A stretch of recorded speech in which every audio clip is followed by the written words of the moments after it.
Hello everyone, welcome to Defense Sadhana. This is part 3rd of UPSC CAPF Assistant Commandant 2022 current affair. अगर आपने पहले दो parts नहीं देखे तो आप प्लेलिस्ट में जाके पहले उन दो पार्ट्स को देखिए, उसके बाद आपको ये तीसरा पार्ट जो है वो देखना है। सबसे पहला करंट अफेयर देखते हैं इस पार्ट का। पीएम गति शक्ति जो है एक जियो स्पाशियल मैपिंग प्लेटफॉर्म है जो लॉन्च किया गया है पीयूष गोयल के द्वारा। तो क्या है पीएम शक्ति? ये एक डिजिटल प्लेटफॉर्म है। ये कनेक्ट करेगा 16 मिनिस्ट्रीज को, जो भी सेंट्रल गवर्नमेंट की 16 मिनिस्ट्री हैं उनको इंटीग्रेट करेगा। किस तरीके की मिनिस्ट्री? जैसे कि roads and highway, railway, shipping, petroleum and gas, power, telecom, aviation, ये जो भी मिनिस्ट्रीज हैं इनको ये इंटीग्रेट करेगा और एंश्योर करेगा कि इन मिनिस्ट्रीज के बीच एक होलिस्टिक प्लानिंग हो। जो भी इंफ्रास्ट्रक्चर प्रोजेक्ट हैं उनको इंटीग्रेटेडली एग्जीक्यूट किया जाए। जैसे हाईवेज के जो प्रोजेक्ट हैं उनको किस तरीके से रेलवे के द्वारा इंटरकनेक्ट करके किया जा सकता है, कैसे शिपिंग को उसमें यूज किया जा सकता है। तो इस तरीके से एक पीएम गति शक्ति क्या है, एक डिजिटल प्लेटफॉर्म है। काम क्या है इसका? काम ये है कि ये एक जियो स्पाशियल मैपिंग जो है वो क्रिएट करेगा। अब हम देखेंगे जियो स्पाशियल टेक्नोलॉजी क्या होती है, मैपिंग किस तरीके से होती है। ये क्या करेगा कि पूरी की पूरी कंट्री में जो भी हमारा इंडिया है, इस पूरे इंडिया को मैप कर देगा। डिफरेंट लेयर में इसकी मैपिंग की जाएगी और इससे क्या होगा कि अच्छे तरीके से प्लानिंग की जा सकती है रिसोर्सेज की। किस तरीके से लिमिटेड रिसोर्सेज को यूज किया जाए इंफ्रास्ट्रक्चर प्रोजेक्ट में। बेटर ऑप्टिमाइजेशन होगा टाइम का भी और कॉस्ट का भी। जियो स्पाशियल टेक्नोलॉजी होती क्या है जिसको ये यूज करेगा? ये टेक्नोलॉजी होती है जिसमें जियोग्राफिक इंफॉर्मेशन सिस्टम को यूज किया जा सकता है, जीआईएस को यूज किया जा सकता है। जो भी जियोग्राफी है उसको यूज किया जाएगा, इंडिया की जियोग्राफी को इसमें मैप कर दिया जाएगा। जीपीएस को यूज करेगा, ग्लोबल पोजीशनिंग सिस्टम जो है उसको यूज करेगा ये मैप करने के लिए। रिमोट सेंसिंग सैटेलाइट जो है उनका भी यूज किया जाएगा और जियोग्राफिकल मैपिंग की जाएगी, एनालाइज किया जाएगा। किस तरीके के ट्रेंड्स आपको नॉर्थ इंडिया में मिल रहे हैं, किस तरीके के ट्रेंड्स आपको साउथ इंडिया में मिल रहे हैं, किस तरीके के ट्रेंड्स आपको सेंट्रल इंडिया में मिल रहे हैं, किस तरीके के ट्रेन आपको हिली रीजन में मिल रहे हैं और वहां पर किस तरीके से इंफ्रास्ट्रक्चर प्रोजेक्ट को किस तरीके से बेटर ऑप्टिमाइज किया जा सकता है। इन सारी चीजों को ये देखेगा। ये क्या क्या चीजें कैप्चर करेगा? जैसे किसी भी ऑब्जेक्ट के बारे में, किसी भी इवेंट के बारे में, किसी भी फिनोमेना के बारे में। जैसे अगर वेस्ट बंगाल में अगर फ्लड की सिचुएशन है तो वहां पर किस तरीके से काम किया जा सकता है, इन सारी चीजों को ये मैप करेगा। कौन से ड्यूरेशन में, कौन से पीरियड में वहां पर फ्लड्स होते हैं तो वहां पर इंफ्रास्ट्रक्चर प्रोजेक्ट को जल्दी से जल्दी कंप्लीट करेंगे हम। इस तरीके की चीजें ये इंडेक्स करेगा जो भी अर्थ है और उसको एक जियो टैग देगा हमारी कंट्री में। डेटा इसमें स्टैटिक भी होगा, डायनेमिक भी होगा। किस तरीके से स्टैटिक डेटा? जैसे कैसा? पोजीशनिंग जो है रोड्स की, वो अर्थक्वेक कहाँ पर होते हैं, मेल न्यूट्रिशन जो है चिल्ड्रन के बीच में ये कहाँ है, तो यहाँ हेल्थ मिनिस्ट्री का काम आएगा यहाँ पर। और डायनामिक लोकेशन के बारे में बात करते हैं तो जैसे मूविंग व्हीकल, कहाँ पर व्हीकल की मूवमेंट ज्यादा है तो वहां पर किस तरीके से हम रोड्स को और बेटर तरीके से क्रिएट कर सकते हैं। पेडेस्ट्रियन कहाँ पर ज्यादा है, कहाँ पर इन्फेक्शियस डिसीजेज जो है वो फैल रही हैं, ये क्या है, ये सभी डायनामिक डेटा में आएगा और इस सबको ये क्या करेगा, लोकेट करेगा, एक जियो टैग देगा।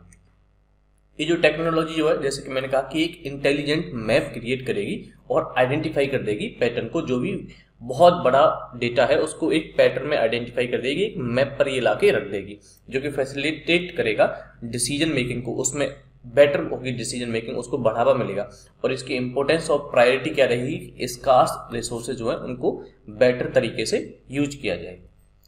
सेकेंड जो करंट अफेयर है वो ये है कि raising and accelerating MSME performance. ये क्या है? एक स्कीम है जो कि लॉन्च की गई है कैबिनेट के द्वारा और इस स्कीम की कॉस्ट जो है वो अराउंड 6000 करोड़ जो है वो आने वाली है।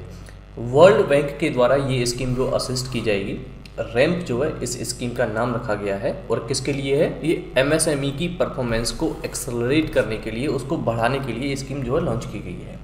कैबिनेट ने अप्रूव किया है इसे। अराउंड 6000 करोड़ की ये स्कीम है और ये स्कीम जो है 2022 लेकर 2023 के बीच में कमेंस की जाएगी, जिसमें वर्ल्ड बैंक की तरफ से मेजर पोर्शन रहेगा और गवर्नमेंट ऑफ इंडिया की तरफ से माइनर पोर्शन इसमें फंडेड किया जाएगा। रैम्प जो है उन एमएसएमईज को बूस्ट करेगा, उनको हेल्प करेगा जिनको कोविड की वजह से थोड़ा बहुत नुकसान पहुंचा है। मिनिस्ट्री ऑफ एमएसएमई जो है इसको इम्प्लीमेंट करेगी। इसका एम रहेगा कि एमएसएमई के लिए मार्केट की एक्सेस को इंश्योर किया जाए, उनको क्रेडिट दिया जाए, उनको स्ट्रेंथन किया जाए, जिससे गवर्नेंस जो है सेंटर और स्टेट के लेवल पर मजबूत हो सके। रैम्प जो है ये स्केल अप करेगा, इम्प्लीमेंटेशन करेगा, कैपेसिटी जो है एमएसएमई की उसको बढ़ाने की कोशिश करेगा, और एमएसएमई की जो कवरेज है स्टेट्स के बीच में उसको भी ये इंक्रीज करेगा, जिससे कि एक्सपोर्ट को भी बूस्ट किया जा सकता है। अराउंड 5.5 लाख एमएसएमई जो हैं वो टारगेटेड किए गए हैं परफॉर्मेंस को इन्हेंस करने के लिए इस पर्टिकुलर स्कीम के अंडर में। इस स्कीम की जो है कई सारी कमेटी ने रिकमेंडेशन भी दी थी, जैसे UK Sinha committee, KB Kamat committee, economic advisory council of prime minister जो उसने भी इसकी रिकमेंडेशन दी थी। तो इन सभी कमेटीज़ की रिकमेंडेशन के बेसिस पर इसको लॉन्च किया गया है, और ये स्कीम है ये वर्ल्ड बैंक के द्वारा असिस्ट की जा रही है। ये एक सेंट्रल सेक्टर स्कीम है। इसका मीन्स ये है कि इसमें जो भी फंड होगा वो केवल और केवल सेंट्रल गवर्नमेंट के द्वारा ही प्रोवाइड किया जाएगा। 2 तरीके की स्कीम होती है, एक सेंट्रल सेक्टर होती है, एक सेंट्रली स्पॉन्सर्ड होती है। सेंट्रल सेक्टर का मतलब ये होता है कि ये केवल और केवल सेंट्रल गवर्नमेंट के द्वारा, यूनियन गवर्नमेंट के द्वारा ही फंड की जाएगी। एक होती है सेंट्रली स्पॉन्सर्ड। तो सेंट्रली स्पॉन्सर्ड का मतलब क्या है कि सेंटर ने उसको स्पॉन्सर किया है, लेकिन साथ के साथ उसमें स्टेट का फंड भी जाएगा। सेंटर उसमें मेजॉरिटी पोर्शन देता है और स्टेट उसमें माइनॉरिटी पोर्शन अपना प्रोवाइड करता है, उसे कहते हैं सेंट्रली स्पॉन्सर्ड स्कीम। अब देखिए, नव भारत लिटरेसी प्रोग्राम, ये एक नया करंट अफेयर है, और ये क्या है, न्यू इंडिया लिटरेसी प्रोग्राम भी इसे कह सकते हैं, और ये एक सेंट्रली स्पॉन्सर्ड स्कीम है जिसे यूनियन गवर्नमेंट ने लॉन्च किया है। इसमें फंड दोनों तरफ से जाएगा। ये 1000 करोड़ की स्कीम है, और इसमें सेंटर का जो शेयर है वो 70% है, और स्टेट्स का जो शेयर रहेगा, हर एक स्टेट जो है अपनी तरफ से 30% का शेयर जो है वो प्रोवाइड करेगा। 15 ईयर एंड उससे अबव का जो एज ग्रुप है, और उस एज ग्रुप में around 5 crore non literate people जो आते हैं, उनको ये स्कीम कवर करने की कोशिश करेगी। ये सपोर्ट करेगी स्टेट को एंड यूनियन टेरिटरी को प्रमोट करने में कि लिटरेसी को प्रमोट किया जाए जो भी इलिटरेट पीपल हैं उनके बीच में। इसका इम्प्लीमेंटेशन पीरियड जो है वो 2022 से लेकर 2026 तक, या फिर 2022-23 से लेकर 2026-27 के बीच में रहेगा। तो लगभग 4 साल के लिए इस स्कीम को जो है इम्प्लीमेंट किया जाएगा, और इसमें सेंट्रल का भी शेयर है और स्टेट का भी शेयर है। इस स्कीम के 5 कंपोनेंट रहने वाले हैं। मेन कंपोनेंट जो है उसके 5 रहेंगे, और उनका नाम क्या रहे, जैसे फाउंडेशनल लिटरेसी एंड न्यूमरेसी पर फोकस किया जाएगा कि हर किसी को कम से कम बेसिक न्यूमरेसी और लिटरेसी तो आनी ही चाहिए। क्रिटिकल लाइफ स्किल्स जो है वो भी सिखाने पर फोकस किया जाएगा। Vocational skill development, basic education and continue education, education को कंटिन्यू करने के लिए भी प्रमोट किया जाएगा, एम्पावर किया जाएगा कि वो अपनी एजुकेशन को आगे भी प्रमोट कर पाएँ। जैसा कि मैंने कहा कि ये एक सेंट्रली स्पॉन्सर्ड स्कीम है जो कि अलाइन करती है नेशनल एजुकेशन पॉलिसी के साथ में।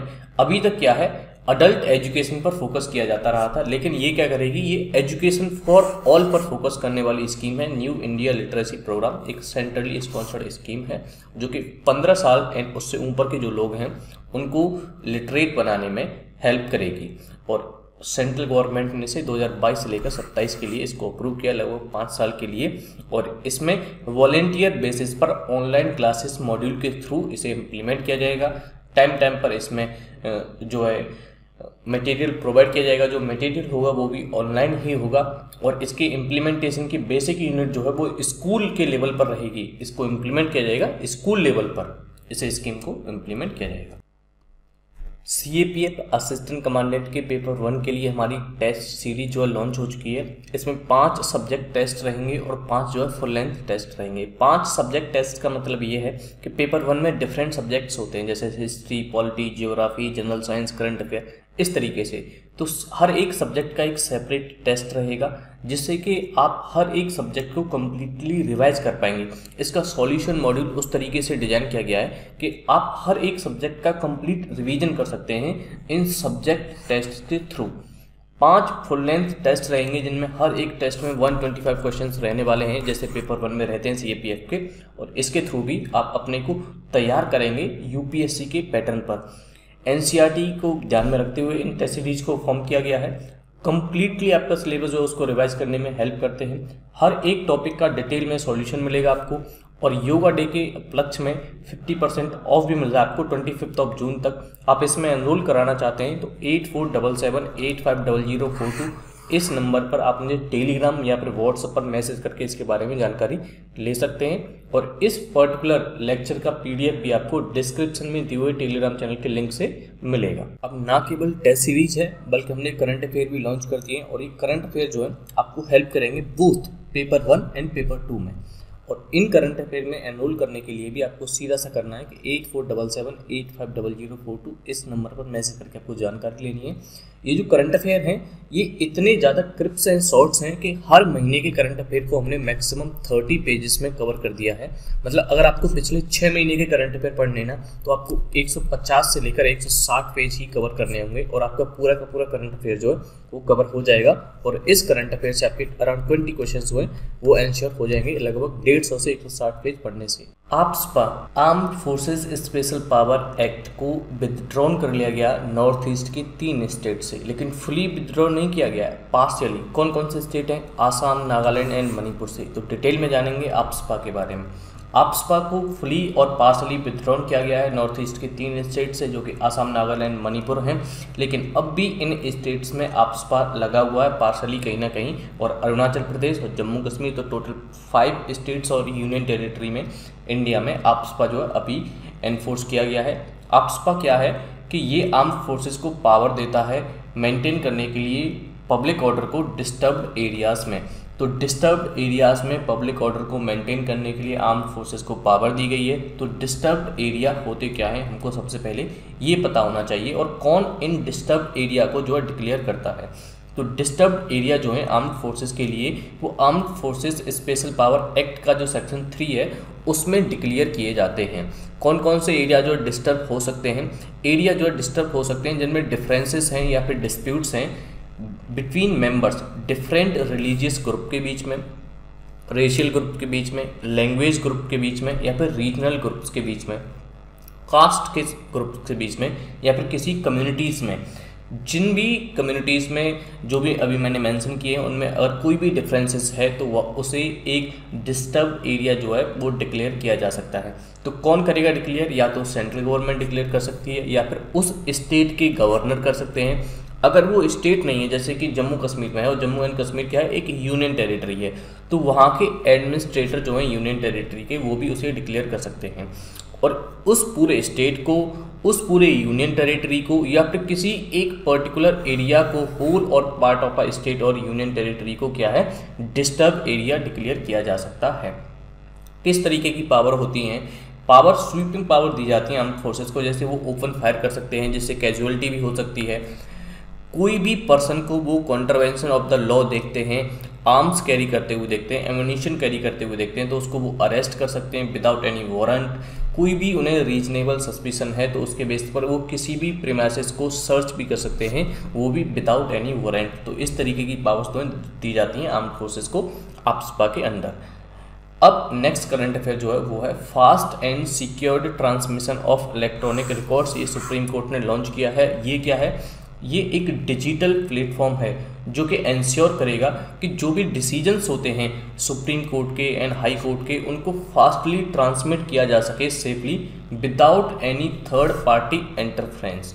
इसे लॉन्च किया गया है CJI NV रमन्ना के द्वारा, और ये क्या है? फास्टर इसे नाम दिया गया है जिसका फुल फॉर्म है fast and secure transmission of electronic records. कुछ नहीं है, ये एक डिजिटल प्लेटफॉर्म है जिससे कि कोर्ट के जो भी ऑफिशियल ऑर्डर्स होंगे, जो भी कॉपीज होंगी, उनको सेंड किया जाएगा एक दूसरे हाई कोर्ट, सुप्रीम कोर्ट के बीच में, या फिर जो भी पार्टीज़ हैं उनको भी सेंड किया जाएगा इससे, जिससे कि कम्युनिकेशन जो है क्विकली हो सके और जो भी जस्टिस है उसे जल्दी से जल्दी डिलीवर किया जा सके। तो इसे पेपर 2 में भी यूज किया जा सकता है अगर आपके सामने कोई इस तरीके का ऐसे या फिर कोई क्वेश्चन आता है। तो इस वीडियो में तो इतना ही करेंगे, लेकिन आप मुझे सजेशन दे सकते हैं इस बारे में कि मैं वीडियो की ड्यूरेशन को और थोड़ा इंक्रीज करूँगा तो क्या आपको और अच्छा लगेगा। आपकी जो भी सजेशन है आप मुझे कमेंट करके बताइए। अगर आपको ये वीडियो अच्छा लगा है तो आप इसे लाइक कीजिए, और मेरे लिए आप इतना कर सकते हैं कि इस वीडियो को ज़्यादा से ज़्यादा शेयर कीजिए, जिससे कि मुझे थोड़ा सा मोटिवेशन मिलेगा कि मैं एक बड़ी कम्युनिटी को जो सर्व कर पा रहा हूँ और ज़्यादा से ज़्यादा लोगों तक मेरे जो भी चीज़ें हैं उनका बेनिफिट पहुँच रहा है। तो मेरे लिए आप इतना कर सकते हैं। फिलहाल इस वीडियो में इतना ही, मिलते हैं अगली वीडियो में। जय हिंद।